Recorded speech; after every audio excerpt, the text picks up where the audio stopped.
नमस्कार, के news national के मंच पे आप सभी का स्वागत है। मैं हूं जागृति और देखते हैं देश विदेश की अब तक की बड़ी खबरें।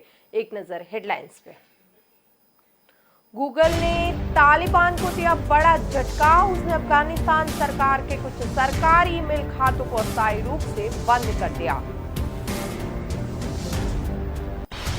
केंद्रीय गृह मंत्री अमित शाह राजधानी दिल्ली में पुलिस अनुसंधान और विकास ब्यूरो के 51वें स्थापना दिवस समारोह में शामिल हुए।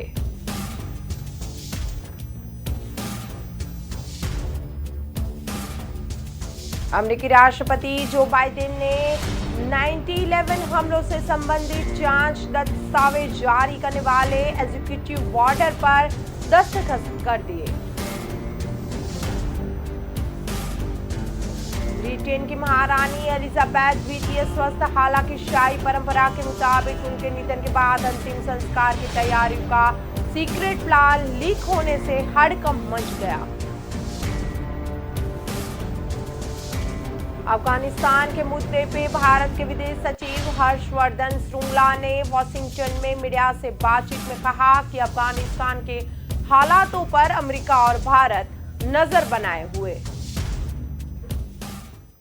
गूगल ने तालिबान को एक बहुत बड़ा झटका दे दिया। उसने अफगानिस्तान सरकार के कुछ सरकारी ईमेल खातों को अस्थायी रूप से बंद कर दिया है। रॉयटर के अनुसार तालिबान पूर्व सरकार के अधिकारियों के ईमेल अकाउंट तक पहुंचने का प्रयास कर रहा है। गूगल ने शुक्रवार को कहा कि वह ईमेल अकाउंट्स को सुरक्षित करने के लिए इन पर अस्थायी कार्रवाई कर रहा है। कंपनी ने कहा है कि उसके खातों को पूरी तरह से बंद करने के अनुरोध को स्वीकार नहीं किया है। गूगल के प्रवक्ता ने एक बयान में कहा था, विशेषज्ञों की सलाह पर हम अफगानिस्तान की स्थिति का लगातार आकलन कर रहे हैं। हम खातों को सुरक्षित करने के लिए अस्थायी कार्रवाई कर रहे हैं क्योंकि लगातार अफगानिस्तान से नई जानकारियां मिल रही हैं। इसी मामले में जानकार एक व्यक्ति ने रॉयटर को बताया कि खातों में पूरी तरह से बंद कर दिया गया क्योंकि जानकारी का इस्तेमाल पूर्व सरकारी अधिकारियों को खोजने के लिए किया जा सकता है। रॉयटर के अनुसार स्थानीय सरकारों के साथ साथ लगभग 2 दर्जन अधिकारी, जिनमें से कुछ वित्त, उद्योग, उच्च शिक्षा, खान मंत्रालयों से हैं, आधिकारिक संचार के लिए गूगल का उपयोग कर रहे हैं। अफगानिस्तान पर तालिबान के नियंत्रण के बाद से ही देश के पूर्व सरकारी अधिकारियों, कार्यकर्ताओं और कमजोर समूहों को डर जाना का डर सता रहा है। तालिबान 1996 में सत्ता पर कब्जे करने की तुलना में इस बार अधिक उदार छवि पेश करने की कोशिश कर रहा है। उनके पश्चिमी सेनाओं, अफगान सरकार या पुलिस के लिए काम करने वाले सभी के लिए माफी की भी घोषणा की है।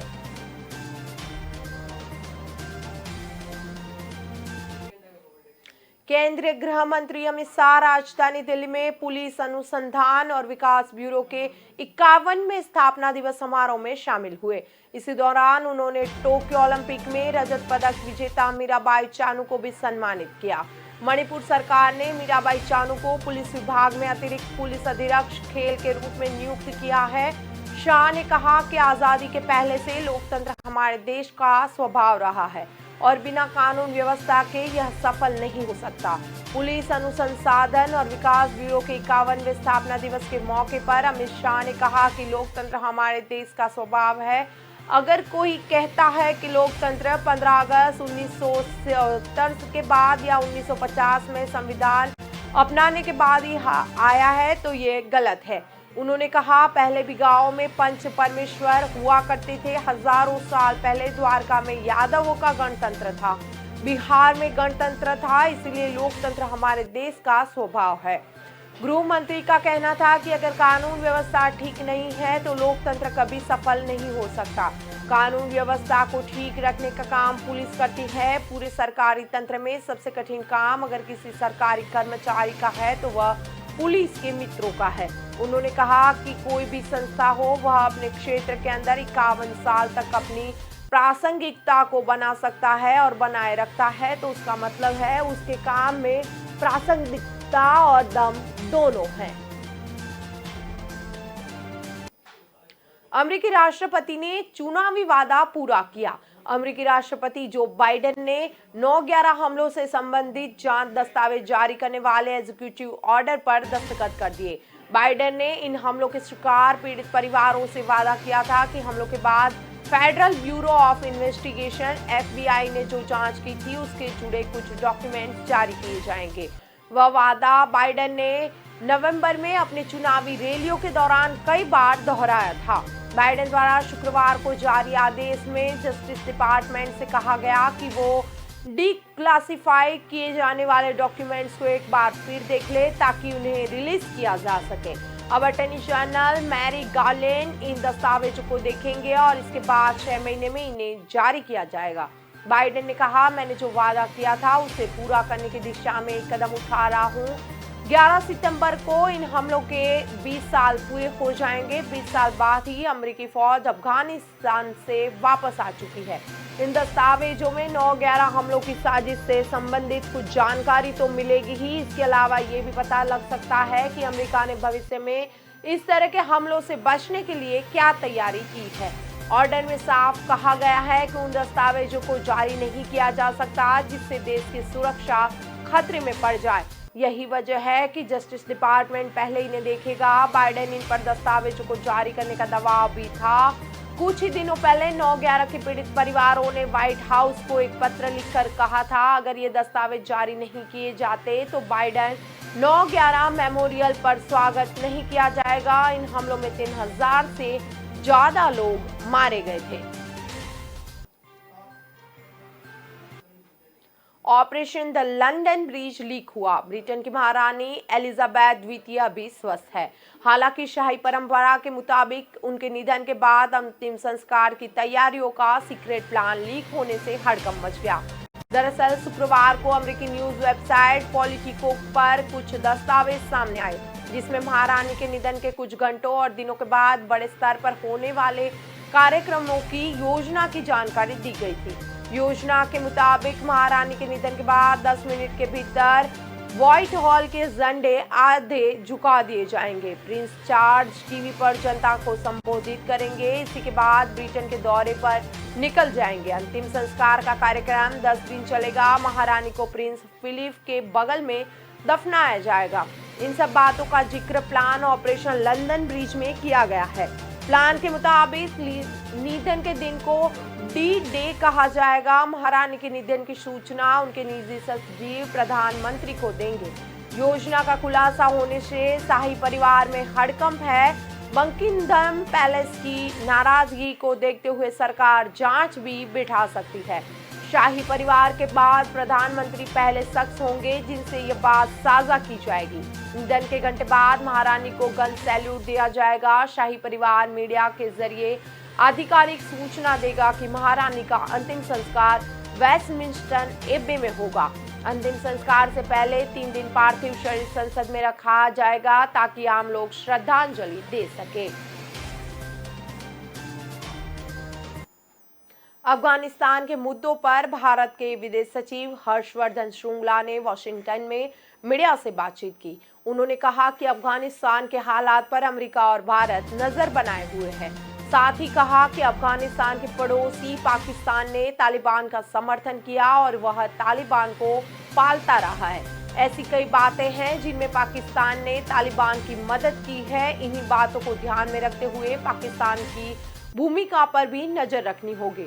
श्रृंगला ने यह भी कहा कि जैश-ए-मोहम्मद और लश्कर-ए-तोयबा जैसे आतंकी संगठनों की अफगानिस्तान में बेरोक-टोक आवाजाही और उनकी भूमिका चिंताजनक है।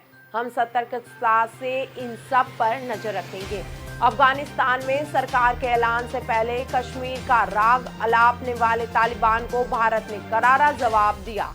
केंद्रीय मंत्री मुख्तार अब्बास नकवी ने शुक्रवार को कहा कि भारत संविधान का पालन करता है। यहाँ मस्जिदों में दुआ करते लोगों पर गोलियां और बम से हमला नहीं किया जाता।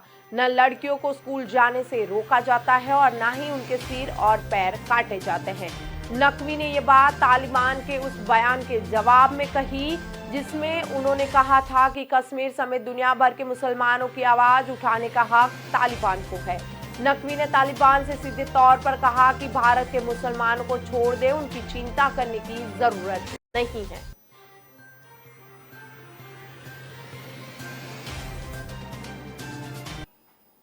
टोक्यो ओलंपिक में 11वें दिन भारत के लिए अच्छी शुरुआत रही। शूटिंग में SH1 कैटेगरी के 50 मीटर एयर पिस्टल में मनीष नरवाल ने गोल्ड और सिंहराज अधाना ने सिल्वर मेडल जीत लिया।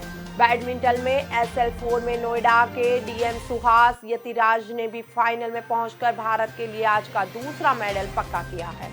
इससे पहले प्रमोद भगत ने SL3 में भारत के लिए कम से कम सिल्वर मेडल पक्का किया। इनके अलावा SH6 कैटेगरी में भी कृष्णा नागर फाइनल में पहुंच गई।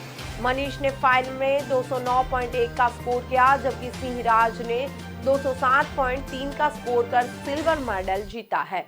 इससे पहले उधना क्वालिफिकेशन राउंड में 536 अंकों के साथ चौथे स्थान पर थे, जबकि नरवाल 533 अंकों के साथ 7वें स्थान पर थे। अधना 10 मीटर एयर पिस्टल में ब्रॉन्ज मेडल जीत चुके हैं। प्रमोद ने सेमीफाइनल में जापान के फुजीहारा हाईसुके को 21/11 और 21/16 से हराकर फाइनल में जगह बनाई। वहीं सुहास ने इंडोनेशिया के फ्रेडी सेतियावान को 21/9, 21/15 से हराया। इसके साथ ही टोक्यो में भारत के 18 मेडल हो जाएंगे। सुहास नोएडा के DM हैं। इनसे पहले भी वह अंतर्राष्ट्रीय स्तर पर देश के लिए मेडल जीत चुके हैं।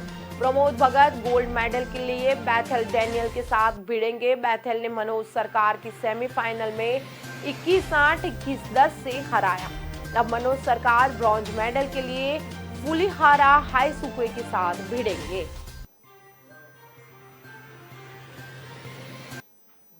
अमेरिका कोरोना के डेल्टा वेरिएंट की चपेट में है। वह अब तक के सबसे बुरे दौर से गुजर रहा है।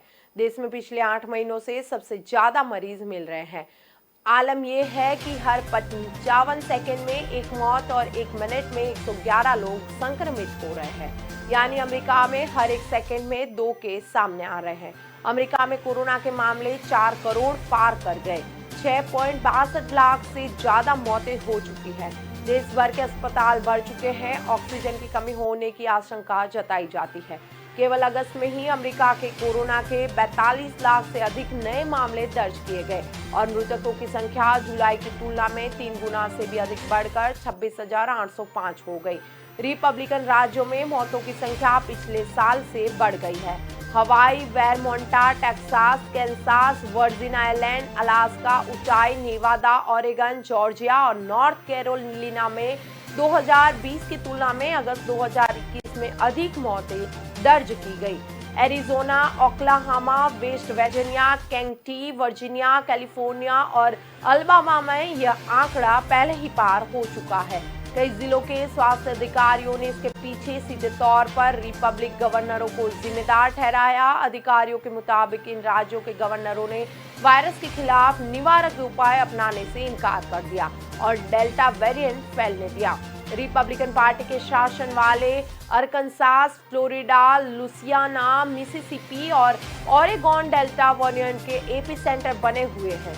देश के कुल कोविड-19 हॉस्पिटलाइजेशन का 5वां हिस्सा केवल फ्लोरिडा में ही है। वहीं CDC ने अपील की है कि जिन्हें वैक्सीन नहीं लगी वे यात्रा ना करें। पंज प्यारे वाले बयान पर अब हरीश रावत की मुश्किलें बढ़ी है। पंजाब मामलों के प्रभारी और उत्तराखंड के पूर्व मुख्यमंत्री हरीश रावत अपने पंज प्यारे बयान पर विवादों में फंसे हुए हैं। माफी मांगने और उत्तराखंड में गुरुद्वारा नानक मत्ता साहिब में जूते साफ करने और झाड़ू लगाने की सेवा करने के बाद भी विवाद से उनका पीछा नहीं छूटा। अकाली उन्हें बख्शने के मूड में नहीं है।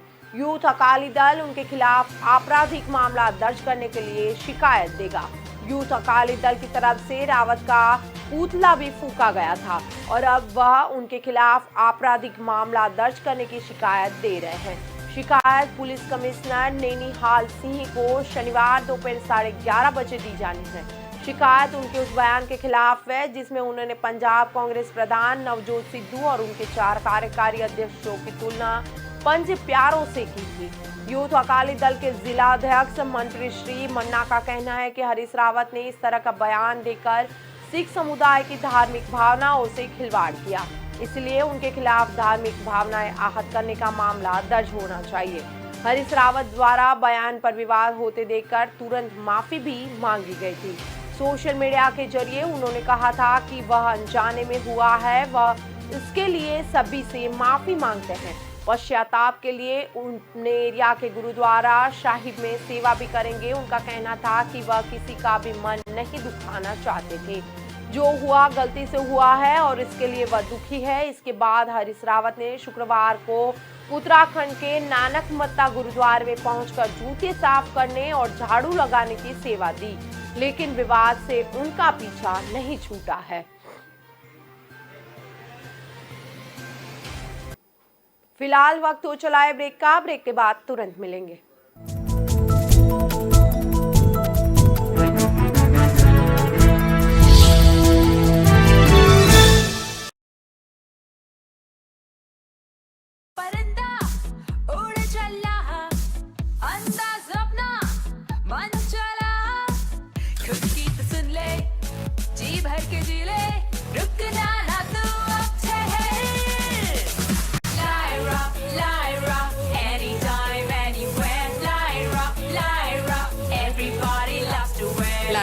Anytime, anywhere.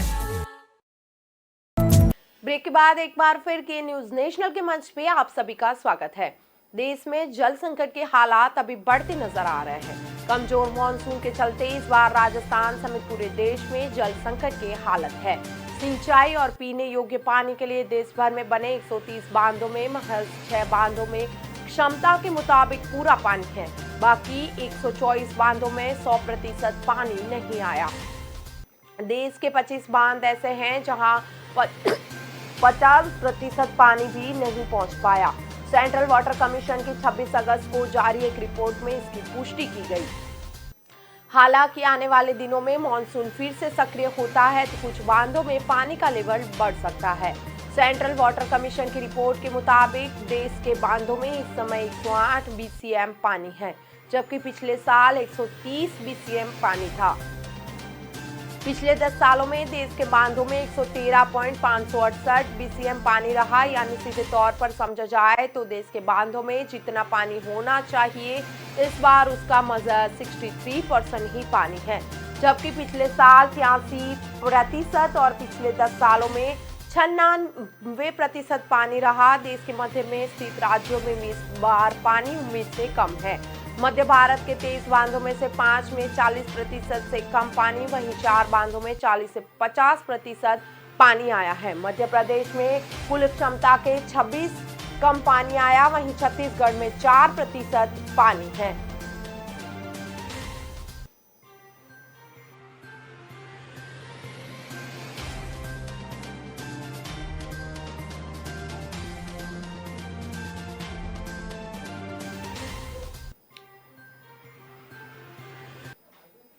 देश में कोरोना के आंकड़े की तीसरी लहर शुरू होने का संकेत दे रहे हैं। बीते 24 घंटों में कोरोना के 42,667 नए मरीजों की पहचान हुई। 36,422 ठीक हुए।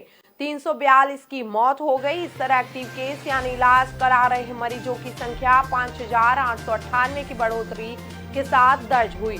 देश में अभी 3.99 लाख मरीजों का इलाज चल रहा है। बीते 10 दिनों में 9 दिन 40,000 से ज्यादा नए केस सामने आए। 24 अगस्त से अब तक यानी कि 12 दिनों में 11 बार ऐसा हुआ कि जब एक्टिव केस में बढ़ोतरी दर्ज की गई। सिर्फ 30 अगस्त को एक्टिव केस में 6,200 की कमी आई। पॉजिटिविटी रेट भी बढ़ गया।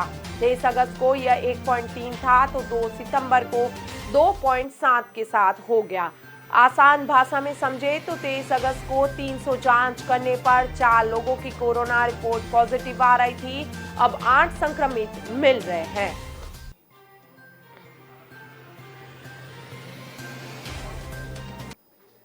आपके पंजाब प्रधान भगवंत मान का अभी शक्ति प्रदर्शन देखने को मिला। पंजाब विधानसभा चुनाव 2022 के लिए आम आदमी पार्टी ने अभी तक मुख्यमंत्री चेहरे की घोषणा नहीं की। पार्टी वर्कर लगातार इसकी मांग उठा रहे हैं। इसी बीच अब तक नाराजगी की वजह से पार्टी कार्यक्रमों से किनारा किए बैठे पंजाब प्रधान भगवंत मान एक्टिव हो गए। मान ने सीएम चेहरे की घोषणा से पहले पार्टी पर दबाव बनाना शुरू कर दिया। इसके लिए मान घर पर ही शक्ति प्रदर्शन कर रहे हैं। पार्टी तक संदेश पहुंचाने के लिए भगवंत मान सोशल मीडिया के जरिए इकट्ठी भीड़ की ताकत दिखा रहे हैं। भगवंत मान का भी सीएम दावेदार को लेकर बयान आया है। मान ने कहा कि उनके लिए सीएम का मतलब कॉमन मैन है, जो आम जनता से सीधा जुड़ा हो। सांसद भागवत मान के संगरूप स्थित घर के बाहर कार्यकर्ता इकट्ठा हो रहे हैं। सब उनका सीएम भगवंत मान होने की बात कह रहे हैं। सीएम चेहरे के लिए मान का दावा मजबूत करने के लिए संगरूर में समर्थकों ने लगातार बैठकें भी शुरू कर दी। वर्कर हाईकमान को भी चेता रहे हैं कि अगर जल्दी मान को सीएम चेहरा घोषित न किया गया तो पार्टी को नुकसान होगा। इसी बीच विधायक कुलतार संघवा खुले तौर पर मान के समर्थन में आ गए। उनका कहना है कि मुख्यमंत्री के चेहरे के तौर पर वर्करों को भगवंत मान ही मंजूर है। मान ने पंजाब व कॉरपोरेट घरानों के खिलाफ लड़ाई लड़ी है। अगर पार्टी हाईकमान पंजाब में मान को सीएम चेहरा घोषित कर दे तो वर्करों का उत्साह और बढ़ेगा। सेंट्रल यूरोप के अपने 4 दिवसीय दौरे के तहत विदेश मंत्री एस जयशंकरन यानी शनिवार को डेनमार्क का दौरा करेंगे। इससे पहले वो 3 सितंबर को स्लोवेनिया और क्रोएशिया के बाल्कन देशों का दौरा कर चुके हैं। इसी दौरान उन्होंने दोनों देशों के समकक्षों से भी मुलाकात की और यूरोपियन संघ के साथ भारतीय हितों पर द्विपक्षीय वार्ता में भाग लिया। विदेश मंत्रालय ने बताया कि 4 दिवसीय यात्रा के तहत तीसरे व चौथे दिन विदेश मंत्री डेनमार्क का दौरा करेंगे। यहां वे अपने समकक्ष से मुलाकात कर बैठक में भाग लेंगे। मंत्रालय ने बताया कि यह बैठक 3 मध्य यूरोपीय देशों के साथ भारतीय संबंधों की समीक्षा के लिए आयोजित होने जा रही है।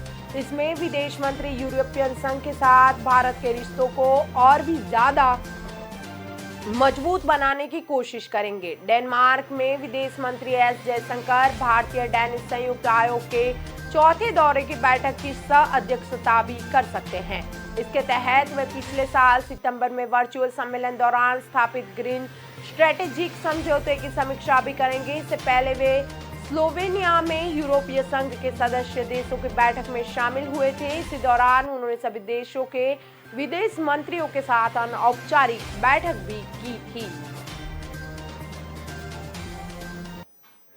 प्रदेश सरकार विधानसभा चुनाव से पहले किसानों के लिए 722.85 करोड़ रुपए की आत्मनिर्भर कृषक सम्मानित विकास योजना लाने जा रही है। यह धनराशि अगले 5 वर्ष में किसानों को समूह में खेती कर आय बढ़ाने के लिए खेत से बाजार तक हर स्तर पर सुविधा व संसाधन उपलब्ध करवाने के लिए खर्च होगी।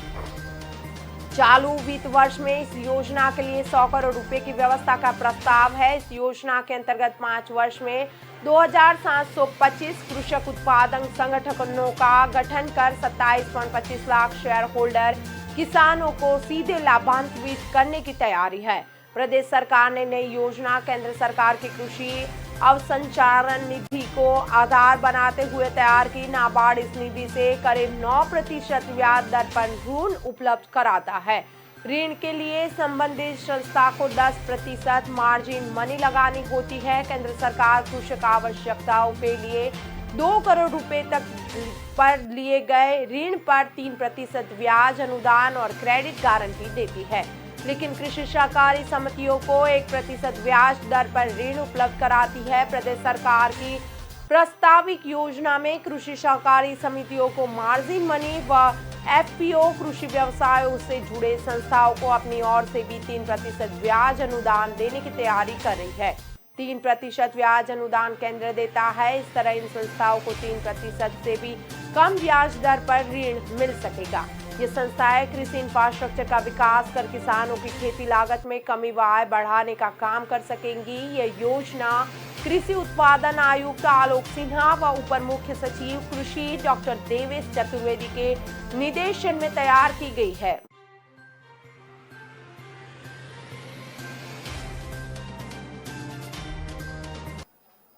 फिलहाल वक्त हो चला है ब्रेक का। ब्रेक के बाद फिर मिलेंगे।